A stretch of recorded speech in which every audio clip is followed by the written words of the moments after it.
श्री स्वामी समर्थ. जय जय स्वामी समर्थ. तुम्हा सर्वांचं आपल्या चॅनलमध्ये पुन्हा एकदा मनापासून स्वागत आहे.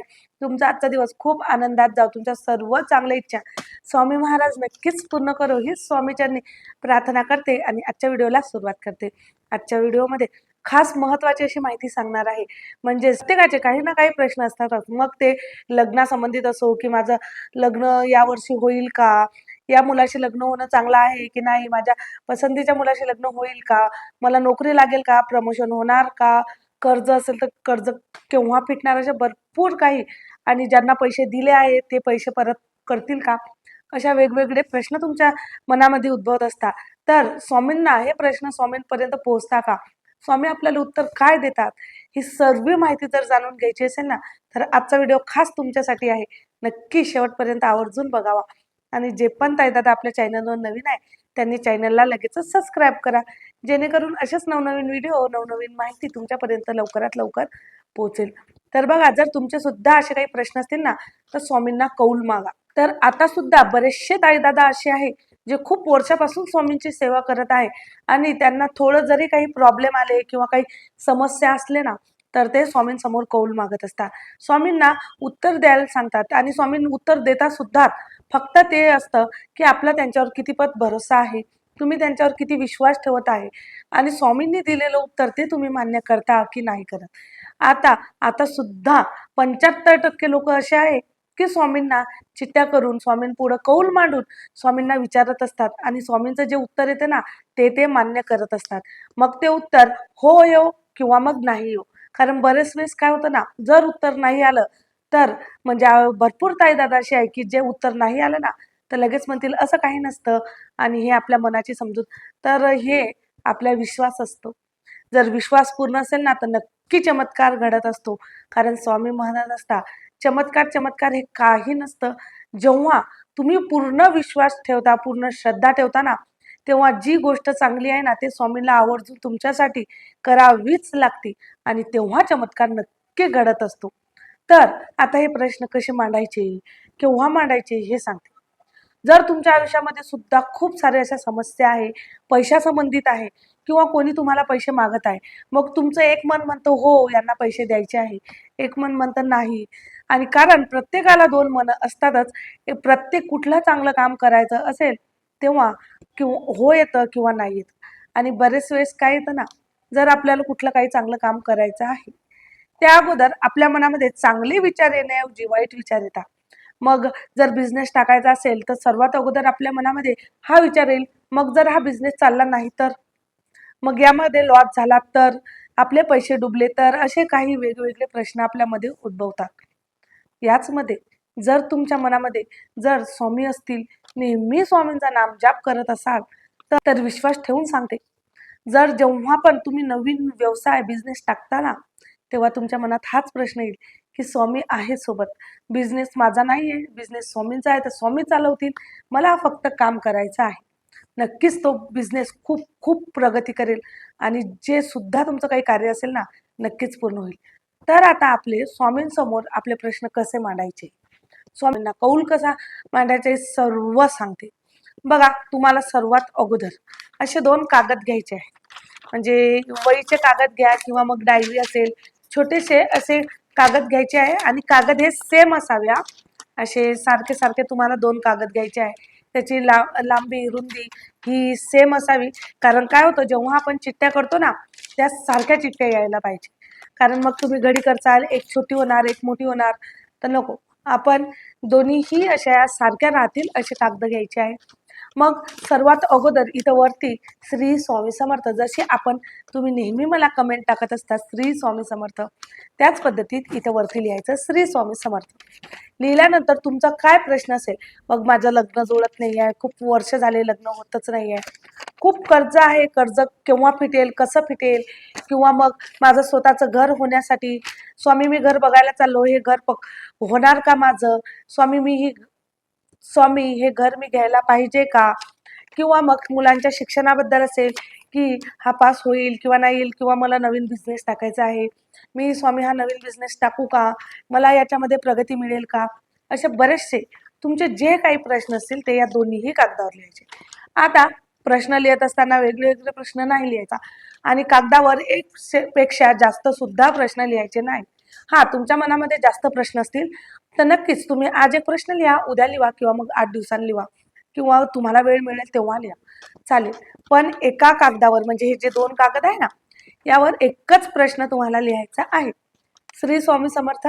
स्वामी, माझं लग्न खूप दिवसापासून जुळत नाही आहे, लग्न होईल का? किंवा या वर्षी माझं लग्न जुळेल का? योग्य तो जोडीदार मिळेल का? तुम्हाला या कागदावर एकच प्रश्न लिहायचा आहे की स्वामी, माझं लग्न या वर्षी होणार का? बस. आणि या सुद्धा कागदावर तेच लिहायचं आहे, श्री स्वामी समर्थ. स्वामी, माझं लग्न या वर्षी होणार का?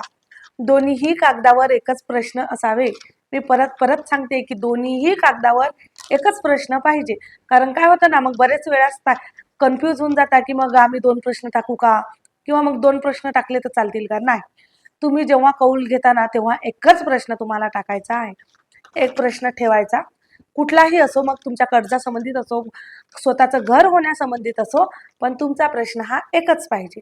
एक प्रश्न टाकल्यानंतर कागदाची अशी एकदम व्यवस्थित अशी तुम्हाला घडी करून घ्यायची आहे.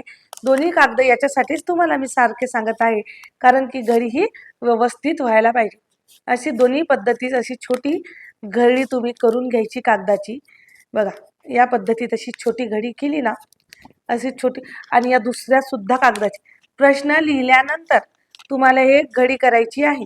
त्याच्यासाठीच मी तुम्हाला सांगते की नेहमी दोन्हीही कागद जे घेताना ते सारखे कागद तुम्हाला घ्यायचे आहे. या पद्धतीत अशी अगदी व्यवस्थित, अगदी सरळ तुम्हाला अशी घडी करून घ्यायची आहे. बघा, या पद्धतीत जेव्हा तुम्ही घडी करता ना, अशी बघा दोन्हीही घड्या सारख्या झालेल्या आहेत.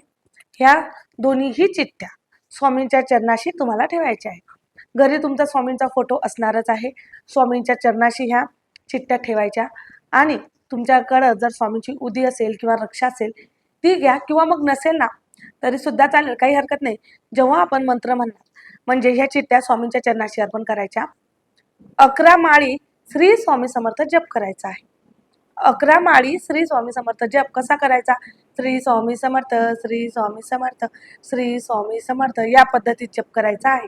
जप करत असताना मनामध्ये एकच विचार ठेवायचा की स्वामी, यासाठी मी चिठ्ठ्या केलेल्या आहे आणि माझं काम चांगलंच होणार आहे. माझं स्वामी काम करतील, स्वामी माझ्यासाठी जे योग्य आहे तेच करतील. 11 माळी होईपर्यंत तुम्हाला हेच बोलायचं आहे आणि पूर्ण वेळ श्री स्वामी समर्थ, श्री स्वामी समर्थ, श्री स्वामी समर्थ हा मंत्राचा जप करायचा. बघा, जर एवढा वेळ नसेल तर फक्त 5 मिनिटं बसून मंत्र जप करायचा आहे. हे झाल्यानंतर तुम्हाला त्या दोन्हीही चिठ्ठ्या ज्या आहे ना त्या उचलायच्या आहे. दोन्ही हातात घ्यायच्या, असं असं करायचं आणि खाली टाकायच्या.